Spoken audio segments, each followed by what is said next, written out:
Insyaallah pada pertemuan yang penuh berkah ini kita akan melanjutkan kajian ilmu Al-Quran kita berkaitan tentang Qasasul Quran. Qasasul Quran. Qasasul Quran. Sebagaimana disampaikan sebelumnya bahwa cerita di dalam Al-Quran itu ada dua macam. Ada yang fiktif, yaitu sesuatu yang tidak terjadi dalam bentuk perumpamaan, permisalan, maka itu dimasuk adalah amsalul Quran atau masalul Quran. Kemudian ada kisah yang nyata, real terjadi pada masa silam. Cuma ini dibutuhkan keyakinan untuk mempercayainya. Ya. Ini bukan cerita keropok istilahnya atau cerita abal-abal, cerita kaleng-kaleng, ya. Ini adalah cerita nyata, oke, kisah nyata, real, oke. Maka itu dimasuk dalam hal tersebut adalah qasasul Quran. Qaf, shad dan shad. Ya, jadi kalau tulisannya itu huruf qaf dua titiknya, kalau fa satu titiknya, ini qaf, sha dan sha Al-Quran, qasasul Quran.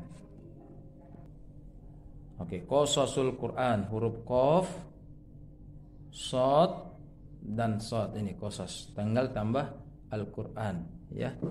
Ya, qasasul Quran.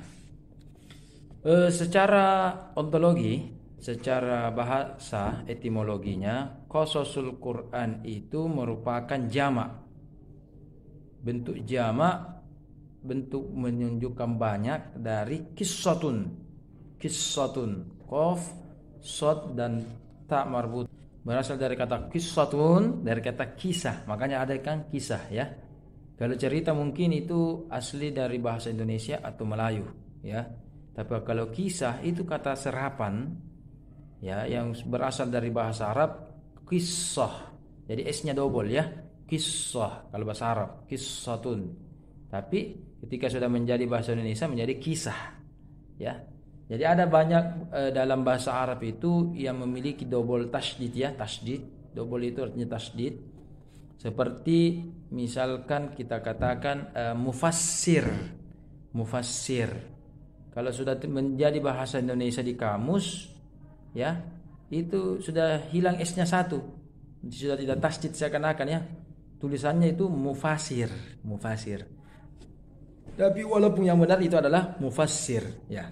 Entahlah apakah ada hubungannya atau tidak, karena tidak semua yang yang menulis KBBI, Kamus Besar Bahasa Indonesia, itu merupakan agama Islam, yang beragama Islam atau orang yang tahu atau paham bahasa Arab, sehingga Tuhan kita, ya, Allah Subhanahu wa taala itu tulisannya tulisannya 5 huruf, ya. Mereka juga agama Kristiani, ya. Orang Kristiani, orang Kristen, itu juga kalau kita lihat di gerejanya, itu tulisannya juga 5 huruf Allah, ya. Tapi bacanya dia, itu dia hilangkan, L-nya dihilangkan, Allah. Begitu dia saja kan. Allah menjadi Allah, begitu saja dia. Jadi ada seperti kita di Makassar, Makassar. Ya, mungkin ada dari luar mengatakan Makassar, ada dari Makassar, itu begitu, ya. Jadi mungkin apakah ada pengaruh atau tidak dan sebagainya.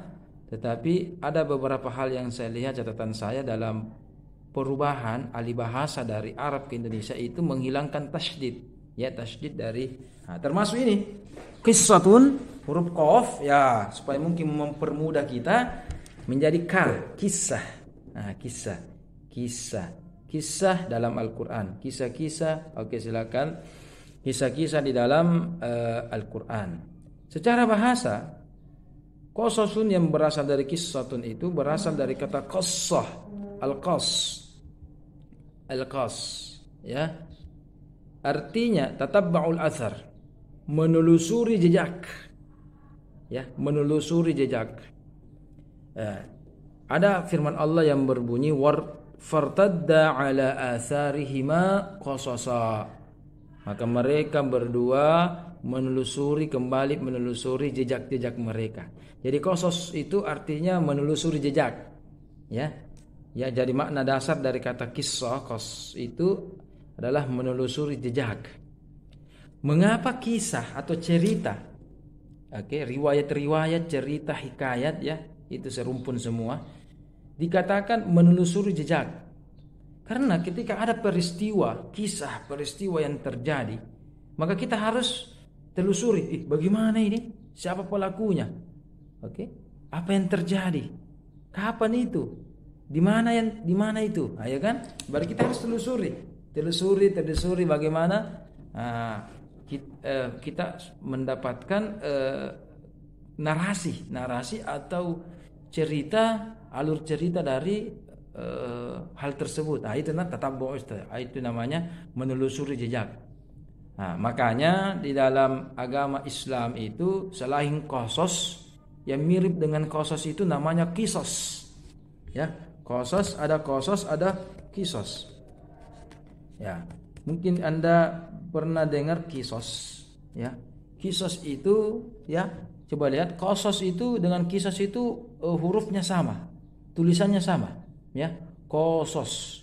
Kalau Anda berikan baris fathah pertama qasas, itu artinya kisah-kisah, jamak. Kalau di baris kasroh bawah qisas itu hukuman keadilan dalam Islam, ya. Mencuri dipotong tangan, berzina ada 2 hukumannya, qisasnya, ya. Dilihat apakah pezinanya virgin atau non virgin, pezinanya sudah menikah atau dia jomblo, jombloers. Jadi kalau jombloers menikah, ya, itu hukumannya berbeda. Apa hukumannya? Dicambuk 100 kali derah. Pak, dicambuk. Kalau masih hidup dengan izin Allah, silakan lanjutkan hidup Anda dan bertobat.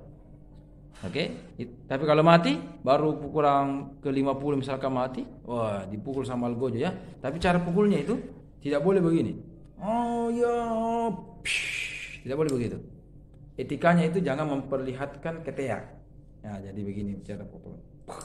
Gitu ya. Jadi kita juga tidak seperti menyiksa sesuatu ya, menzolimi sesuatu. Ya gitu ya. Jadi ada etikanya dan sebagainya. Nah, itu namanya hukum qasas. Nah, bagi yang sudah menikah baru berzina di dalam hukum Islam itu hukumannya rajam. Dia dikubur hidup-hidup, hanya menyisahkan ya leher dan kepalanya. Kemudian semua penduduk satu kampung itu lempari dia. Tapi jangan dengan batu besar.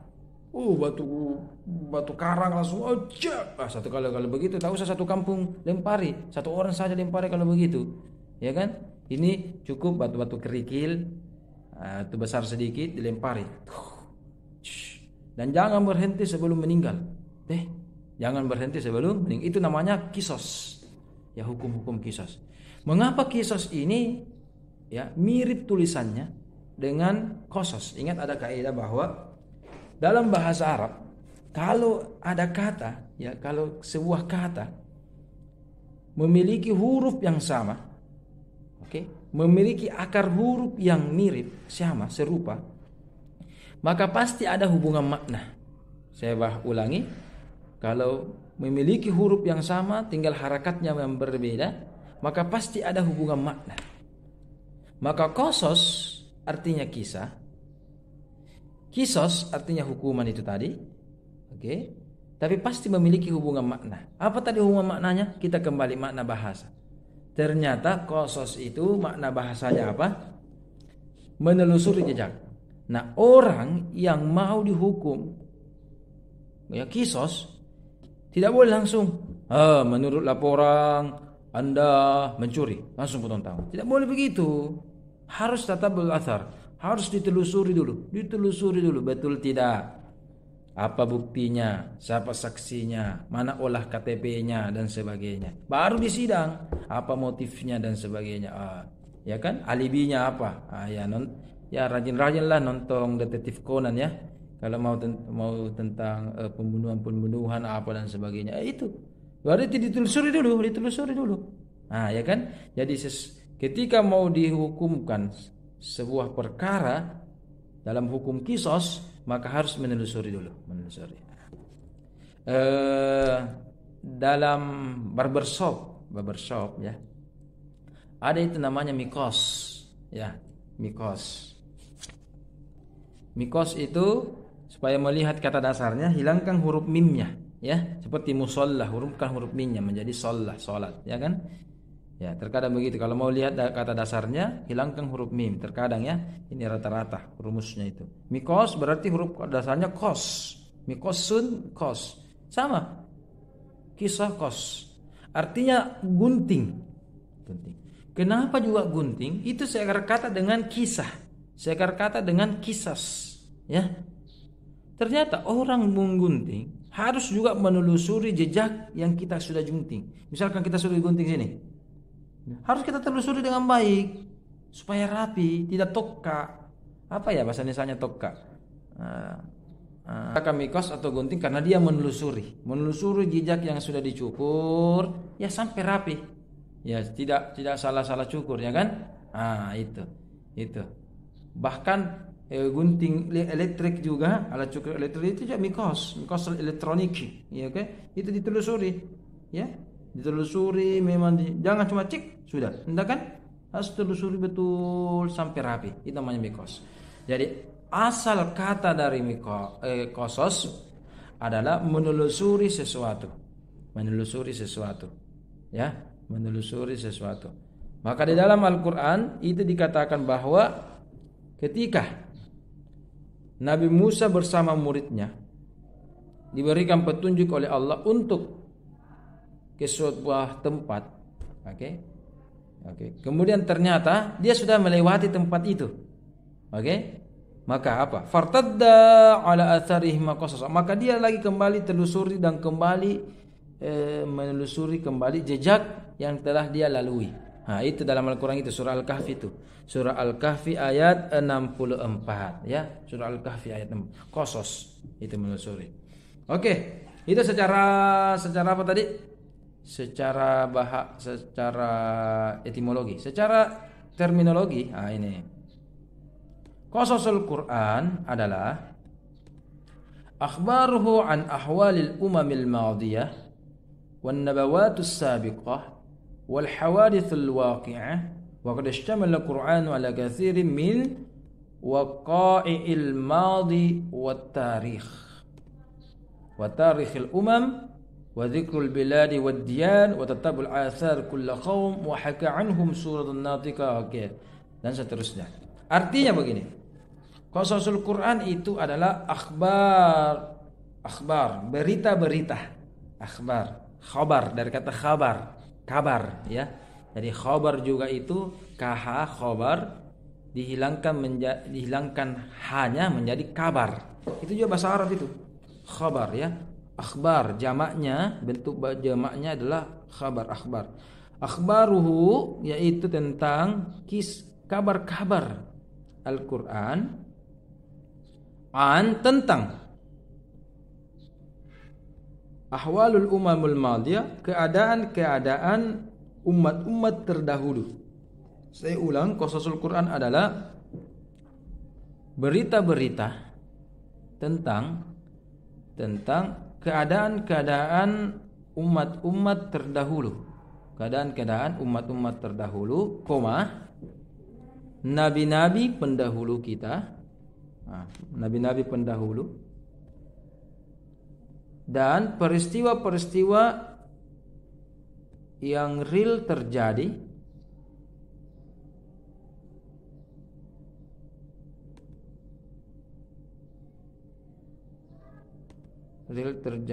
pada masa lalu, baik yang berbicara tentang negeri-negeri atau kampung-kampung yang terdahulu maupun kaum-kaum atau bangsa-bangsa yang telah lampau. Itu. Oke. Coba Hirani bisa menyebut epistemologi qasas. Sekarang kita memasuki epistemologi qasas. Berbicara tentang epistemologi qasas, yang pertama yang harus kita bahas adalah anwa'ul qasasi fil Qur'ani. Pembagian kisah-kisah di dalam Al-Qur'an, atau kategorisasi atau klasifikasi atau macam-macam kisah-kisah di dalam Al-Quran. Ada 3. Kisah-kisah dalam Al-Quran itu ada 3. Yang pertama adalah kisah-kisah para nabi dan rasul. Kisah-kisah para nabi dan rasul.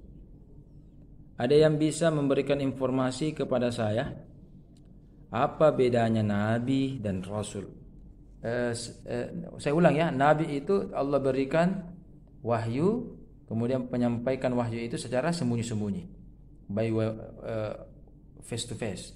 Sementara rasul itu diberikan wahyu, dan wahyu itu disampaikan secara terang-terangan, dipublikasi, diumumkan ya kepada khalayak semua, orang awam, kepada jamaah, ya kan? Maka ketika nabi di awal dakwanya, Rasulullah Muhammad SAW itu, ini termasuk kisah ini karena kita ceritakan ya. 3 tahun pertama Muhammad itu hanya sebagai seorang nabi. Muhammad SAW hanya sebagai seorang nabi, yaitu dakwanya secara sembunyi-sembunyi. Ya, dakwanya secara sembunyi-sembunyi kepada istrinya, kepada sepupu, kepada sahabat, kepada keluarga dekat. Itu saja. Ini namanya face to face. Ya kan? Privat. Oke. Sementara 10 tahun lamanya Muhammad SAW itu diangkat sebagai rasul. Diangkat sebagai rasul.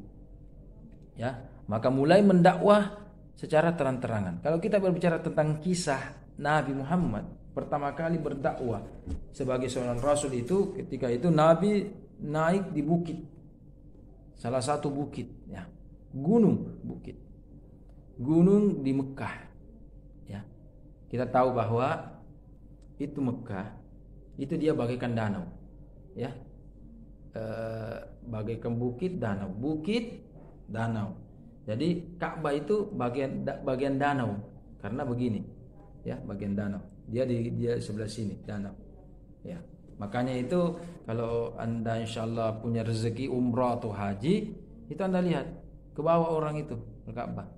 Sehingga kalau Anda mau tawaf, mau melihat Ka'bah langsung ya, bahkan mau menyentuh langsung Ka'bah, itu harus ke LG, lower ground istilah kita ya. Ada lantai 1, jadi lantai 1 itu belum ada Ka'bah di situ. Ya, lantai 2 lebih-lebih. Jadi lower ground, jadi agak di bawah memang Ka'bah, ya kan, lower ground itu. Jadi bukan lantai 1 itu Ka'bah, lower ground memang agak di bawah.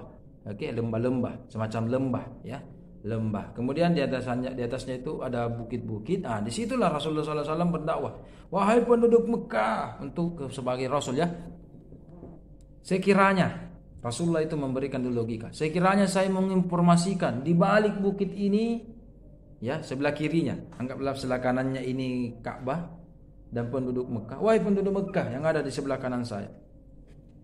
Ya, sekiranya di sebelah kiri ini ada, ada penduduk, ada pasukan yang mau menyerang kita. Apakah Anda mempercayai saya? Maka mereka mengatakan bahwa ya betul, kami mempercayamu wahai Muhammad.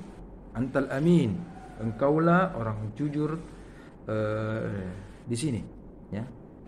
Di Mekah itu belum ada satupun yang diberikan gelar Al-Amin sepanjang masa ketika itu, mungkin sampai sekarang juga.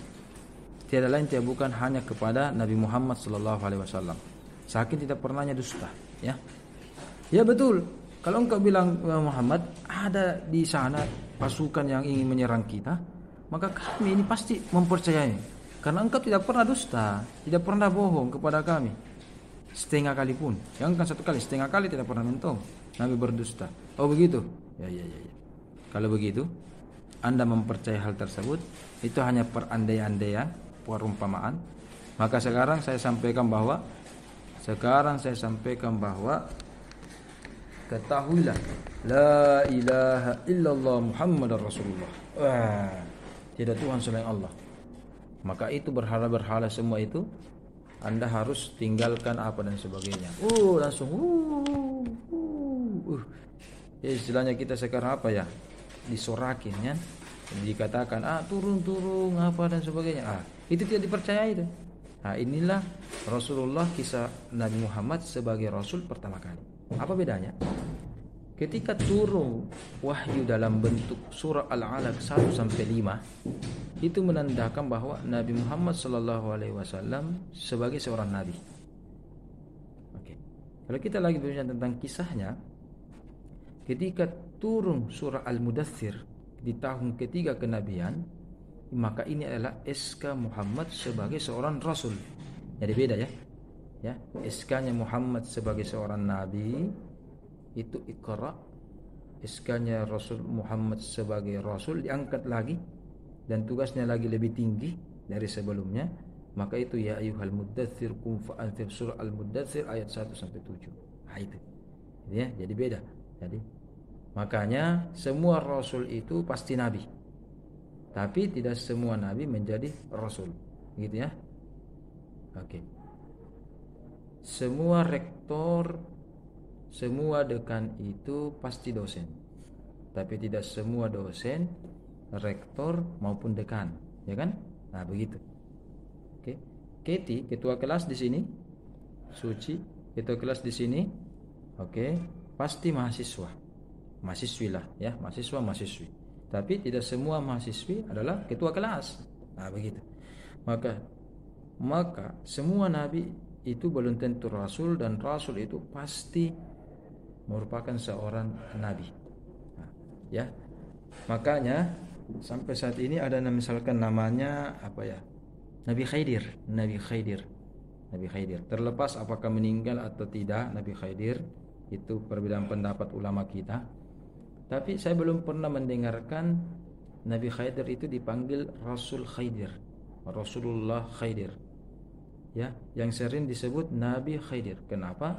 Karena memang metode dakwah Nabi Khidir itu secara sembunyi-sembunyi. Dikisahkan dalam Fartadda ala atharihim qasasa, surah Al-Kahfi yang sebagaimana disampaikan tadi, itu berbicara tentang Nabi Musa muridnya dan beserta gurunya Nabi Musa. Nabi Musa berserta didampingi oleh asistennya atau muridnya, dan dia mencari seorang guru. Perlu Anda ketahui bahwa kenapa Nabi Musa disuruh untuk mencari guru? Karena sempat Bani Israel bertanya kepada Nabi Musa. Kisah lagi nih, mulai kisah. Kisah yang pertama itu kisah-kisah Nabi ya. Kisah-kisah Nabi.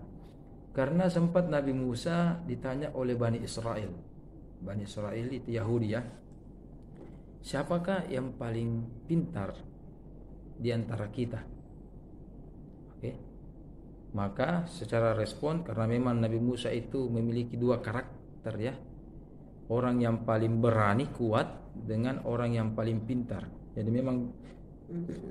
dia berani dan cerdas ya, kuat, dan fisiknya memang kuat. Kenapa dia berani? Karena memang fisiknya kuat dan dia cerdas.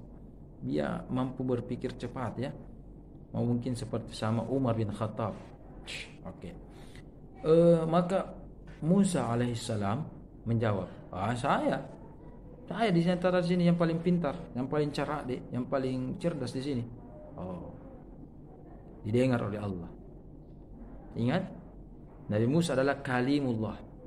Orang yang bisa bercakap langsung dengan Allah. Jadi walaupun Nabi Musa tidak melihat Allah, tapi dia selalu mendengar suara-suara bisikan-bisikan Allah Subhanahu wa taala. Ya. Bukan engkau Musa yang paling cerdas sekarang di muka bumi ini. Ada hambaku itu. Ada yang lebih cerdas daripada saya. Ada. Silakan. Kalau begitu, saya berikan petunjuk. Temui ini hamba saya ini. Di sini, ciri-cirinya di sini. Ada kami perjalanan beserta didampingi oleh muridnya. Al-Kisah, ulama sepakat bahwa yang dimaksud dengan hamba itu adalah Nabi Khidir alaihissalam. Ya. Padahal Musa itu adalah seorang rasul. Musa itu seorang nabi dan seorang rasul. Khidir, hamba Allah ini Khidir, itu hanya seorang nabi. Dakwanya memang sembunyi-sembunyi ji, ya kan? Nah, sembunyi-sembunyi ji. Jadi tidak menyebarluaskan dakwanya ke khalayak, ya, face to face saja. Nah, itu namanya seorang nabi, ya. Itulah bedanya nabi dengan rasul.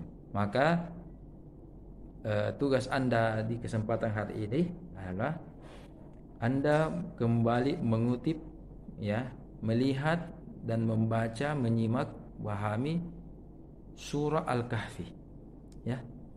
Terkhusus, ya, Anda harus jawab pertanyaan saya berikut ini. Silakan dicatat. Ya. Yang pertama, mengapa surah Al-Kahfi, Kahfi artinya goa, ya. Kahf itu artinya goa. Mengapa surah Al-Kahfi atau surah goa, bukan goa nih ya, goa sungguh minasa, lentong itu ya.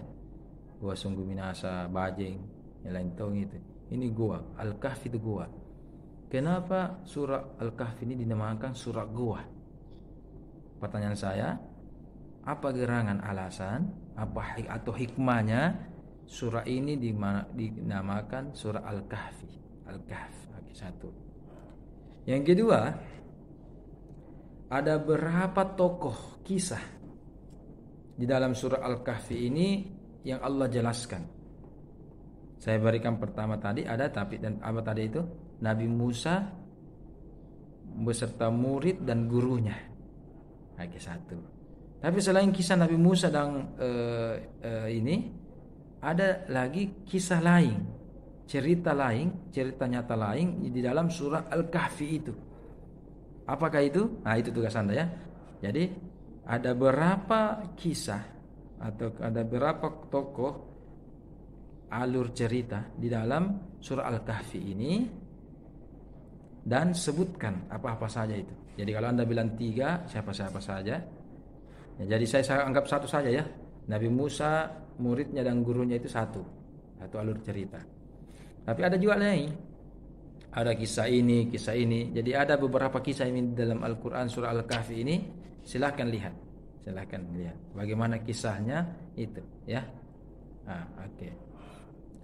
Oke, pertanyaan ketiga saya adalah mengapa guru dari Nabi Musa, yaitu di sini tidak disampaikan, tidak disebutkan di sini dalam ayat ini namanya, tetapi ulama kita mengatakan bahwa itu adalah Nabi Khidir. Mengapa Nabi Khidir itu tanda kutip memecat atau menghentikan ikatan guru murid antara dia dengan Nabi Musa? Mengapa? Apa alasan Nabi Khidir memutuskan hubungan ilmu, hubungan guru murid, hubungan keilmuan antara dia dengan muridnya dengan Nabi Musa? Mengapa? Di akhir cerita itu disebutkan langsung, kalau begitu bisa maki Nabi Musa, tidak bisa kau jadi muridku begitu. Ini adalah perkataan yang luar biasa. Bukan main ketika saya katakan kepada Anda semua, misalkan Sahra Nur Azizah, saya pecat Anda menjadi murid saya. Wih, kira-kira bagaimana itu? Saya pecat Anda dari UIN. Wih, kan pasti pedih rasanya hati kita. Ini ketika Nabi Musa tanda kutip diputuskan hubungan keilmuannya dengan gurunya, pasti itu memiliki tanda kutip kesalahan yang besar atau hikmah yang besar. Kenapa hal itu dilakukan? Pertanyaan saya yang ketiga, apa alasannya? Oke, jadi yang pertama tadi, mengapa surah Al-Kahfi dikatakan kahfi, goa? Apa hikmah di balik hal tersebut? Yang kedua, ada beberapa tokoh di dalam surah Al-Kahfi ini dan siapa-siapa saja. Dan yang ketiga adalah apa alasan guru dari Nabi Musa memutuskan hubungan keilmuan dengan dia? Ya, cukup tiga, ya. Cukup tiga, ya. Oke. Baca baik-baik surah Al-Kahfi ini. Waktu Anda, saya berikan waktu 1 kali 12 jam, ya. 1 kali 12 jam, ya. 1 kali 12 jam dari sekarang untuk mengumpulkan kepada salah seorang temannya. Jadi pasti semua surah, ya, penamaan surah itu pasti ada maknanya, ada hikmahnya. Surah Al-Baqarah, sapi betina. Oh, ternyata ada tentang kisah betinanya di situ. sapi betina di situ. Surah Ali Imran, keluarganya Imran. Berarti di situ ada tentang menceritakan tentang keluarganya Imran apa. Maidah. Maidah itu hidangan, makanan. Berarti ada tentang makanan di situ yang disampaikan, gitu kan? Nah, jadi kisah-kisah di dalam Al-Qur'an itu banyak ya. Oke, kalau menurut Manaul Qattan minimal ada 3. Yang pertama adalah kisah tentang nabi-nabi. Oke? Atau manusia yang telah diangkat oleh Allah sebagai seorang nabi dan rasul. Yang kedua, pembagian kisah itu adalah kisah-kisah nyata yang terjadi pada tokoh-tokoh yang non nabi, tokoh non nabi ya. Tokoh-tokoh yang bukan nabi. Oke, baik orang soleh seperti Luqman maupun yang orang salah. Jadi ada soleh, ada salah, ya. Seperti misalkan di sini dikisahkan tentang Talut, ya, dikisahkan tentang Qarun, oke. Ada kisah tentang kedua nabi, anak Nabi Adam, ya, satu yang baik, satu yang tidak. Kisah Zulkarnain dan seterusnya dan seterusnya. Oke. Ya, merupakan mungkin dia non nabi, baik yang soleh, yang orang baik maupun yang salah, ya. Fir'aun, Qarun, iblis dan sebagainya. Itu ya. Yang ketiga yaitu kisah-kisah yang terjadi pada masa Nabi, pada masa Rasulullah Muhammad SAW. Seperti kisah tentang perang Badar, perang Uhud, ya kan? Perang Hunain, perang Tabuk, perang Ahzab, atau hijrahnya Rasul, Isra Mirajnya Rasul. Itu poin yang ketiga. Jadi yang pertama itu kisah-kisah tentang Nabi, kisah-kisah tentang orang-orang yang pada masa dahulu non nabi, dan kisah-kisah yang terjadi pada masa Nabi Muhammad SAW itu sendiri. Nah, itu ada 3. Ya. Tapi ada ulama yang menambahkan kategori yang keempat,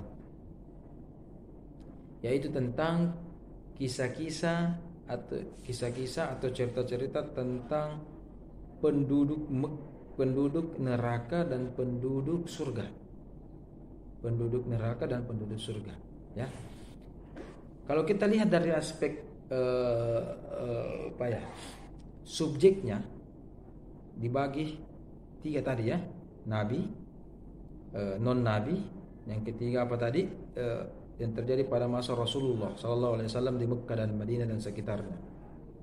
Ditambahkan lagi menurut subjeknya bahwa kisah tentang penduduk Mekah, penduduk neraka dan penduduk surga pada masa akan datang, ya kan?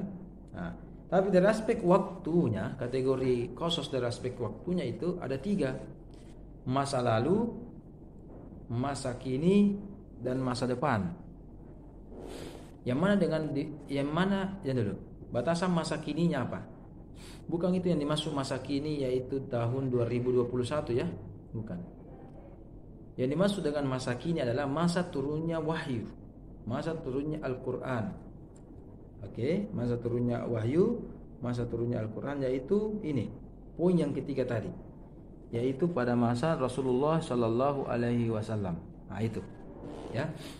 Jadi ketika Nabi diutus itu dikatakan masa kini, karena yang terjadi langsung pada masa Nabi Muhammad Sallallahu Alaihi Wasallam, perang Badar, perang Uhud, perang Ahzab, dan sebagainya. Nah itu kan satu, itu yang masa kininya.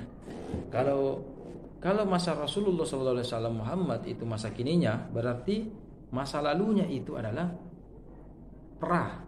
sebelumnya Nabi Muhammad. Berarti termasuk kisah Nabi Isa, Yahya, Zakaria, Adam, bahkan proses penciptaan langit dan bumi, iblis apa dan sebagainya. Itu termasuk apa? Yang kedua apa tadi itu? Kisah dari aspek masa lalu. Jadi masa kini, masa lalu. Nah, yang ketiga. masa depan. Nah, masa depan itu apa? Pasca setelah Nabi Muhammad SAW. Termasuk yang dimaksud dengan pasca itu adalah kisah-kisah tentang penduduk neraka bagaimana, penduduk surga bagaimana, alam kubur apa dan sebagainya. Itu bercerita tentang masa depan. Jadi masa lalu biarlah masa lalu, masa kini, kemudian masa depan ya. Itu dari aspek subjeknya ada 4. Pembagian kisah dari aspek apa tadi? Pembagian kisah dari aspek apa tadi? Waktunya ada 3. Nah, sekarang kita melangkah berikutnya, pembagian kisah dari aspek unsur-unsurnya. Kisah dari aspek unsur-unsurnya itu terbagi atas beberapa unsur. Yang pertama ada namanya tokoh. Pakai H ya, tokoh. Jangan hilangkan H-nya. Kalau hilangkan H-nya itu tokoh bangunan, tokoh ini, tokoh itu ya kan? Nah, ini tokoh ya, tokoh. Jadi di dalam sebuah cerita pasti ada namanya tokoh atau pemerannya. Baik pemeran utama, antagonis yang jahat, pemeran pembantu dan sebagainya, itu ada ya, tokoh. Ya, oke, satu tokoh. Yang kedua ada waktu dan tempat, namanya setting. Settingnya apa? Ada waktu dan tempatnya apa? Backgroundnya apa? Waktunya kapan? Tempatnya di mana? Ya, itu namanya cerita, pasti kan cerita. Ada waktu, tempat. Yang ketiga ada namanya alur cerita. Alur cerita. Jadi kisah-kisah dalam Al-Quran itu ada tokohnya. Siapa-siapa tadi? Apakah Nabi? Apakah Fir'aun, Qarun dan sebagainya? Ada juga tadi apa? Setting waktunya kapan terjadi, pada masa sebelum Rasulkah, setelah Rasul dan setelahnya. Yang ketiga ada namanya alur cerita. Alur cerita atau narasi kisah. Alur ceritanya bagaimana? Nah, itu yang ketiga. Dan yang keempat, qasasul Quran itu pasti ada hikmatul Qur'aniyah ya, dalam kisah tersebut, yaitu hikmah-hikmah yang bisa dipetik dalam pengkisahan tersebut. Apa hikmahnya? Apa hikmahnya? Kenapa Nabi Musa disuruh belajar kepada Nabi Khidir? Apa hikmahnya sih? Ya kan? Pasti ada hikmahnya, itu kan? Jadi ada tokoh, siapa pemerannya. Yang kedua ada apa tadi? Waktu dan tempat, settingnya, latar belakang backgroundnya di mana. Yang ketiga ada alur cerita atau narasi kisah, dan yang keempat adalah ada hikmahnya. Ya, itu. Sehingga poin terakhir dari kisah adalah apa hikmah atau apa keutamaan, apa fungsi kita mempelajari tentang kisah-kisah Al-Quran. Kalau kita berbicara tentang kisah secara umum ya, namanya kisah atau cerita ya, pasti semua kita ini suka cerita. Ada yang suka cerita dalam bentuk nonton sinetron, drakor, ya kan? Drakor itu semua pasti kita nonton. Kenapa dulu sebelum pandemik, ya mungkin sekarang juga masih laku ya, TO21 di bioskop itu banyak sekali orang nonton di situ. Oh, karena orang suka cerita. Kenapa TV, salah satu TV termasuk YouTube, Instagram, TikTok dan sebagainya, itu kenapa Facebook dengan siaran langsungnya, videonya dan sebagainya, itu banyak digemari orang khususnya tentang video-videonya. Karena ada cerita di situ. Ya kan? Kita nonton. Ya, oh ada ceritanya, ada alurnya. Kita lihat siapa pemerannya. Apakah dia sambil joget-joget apa dan sebagainya. Kapan waktunya, kapan di-post, di mana tempatnya. Kita lihat semua backgroundnya, bagaimana ceritanya itu, durasinya berapa menit. Itu kan? Ya, jadi bagi Anda yang punya Instagram, suka nonton YouTube, TikTok bahkan dan sebagainya, itu pasti Anda suka cerita. cerita. Maka karena tabiatnya manusia suka cerita, ya, suka cerita-cerita, maka diberikanlah tuntunan bahwa Al-Quran itu juga banyak cerita. Di dalam Al-Quranul Karim lebih daripada 50% itu berkaitan tentang qasasul Quran. Qasasul Quran lebih daripada 50%. Itu menunjukkan bahwa teknik penyajian informasi yang Allah berikan kepada manusia, ya, itu tidak monoton. Lakukan sholat, lakukan puasa, tidak kan? Tidak monoton begitu, tapi ada dalam bentuk narasi-narasi, cerita-cerita supaya lebih semangat orang, ya kan? Cerita-cerita. Ya. Makanya ada orang pak gosip. Kenapa dikatakan orang suka gosip, entertainment dan sebagainya? Itu memburu berita, memburu kisah, memburu cerita, ya kan? Pasti kita suka cerita. Makanya untuk hal tersebut dikatakan bahwa tabiat manusia adalah mencintai, menyukai hal-hal yang bersifat naratif, kisah-kisah. Maka diberikanlah kisah Al-Quran. Itu kan sekedar informasi bahwa dua kitab suci sebelum Al-Quran, yaitu Injil dengan perjanjian barunya, Taurat dengan bab perjanjian lamanya, itu bisa dikatakan 99% itu tentang kisah semua. Tentang kisah. Bab tentang kejadian, kisah tentang Nabi Adam dan Eva. Maka kalau mereka mengatakan Eva, ya, Adam dan Eva, Adam dan Hawa di Taman Eden. Kalau kita di surga, itu dia di Taman Eden. Dan seterusnya dikisahkan bagaimana sampai kisah Nabi Nuh, ya kan? Nabi Musa, kalau Nuh itu Noah, Musa Moses, ya kan? Itu dikisahkan semua. Bahkan tentang Isanya bagaimana, Yesusnya bagaimana, itu dikisahkan.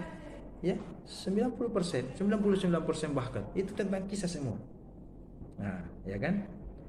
Kenapa Injil dan Taurat itu berbicara tentang kisah? Karena dulu sebelum perkembangan teknologi ini, ya, orang itu lebih senang kisah-kisah. Terkadang kalau dinasihati tidak mendengar, maka dibuatlah kisah-kisah seperti di Indonesia. Kisah maling kundang, tentang maling kundang, ya. Terkadang seorang anak kalau dinasihati jangan durhaka sama orang tua, mendengar kina, itu kan taat sama orang tua, jangan durhaka. Terkadang tidak didengar. Tapi ketika ada kisah-kisah, dikisahkan maling kundang ini bagaimana dikutuk jadi batu oleh orang tuanya.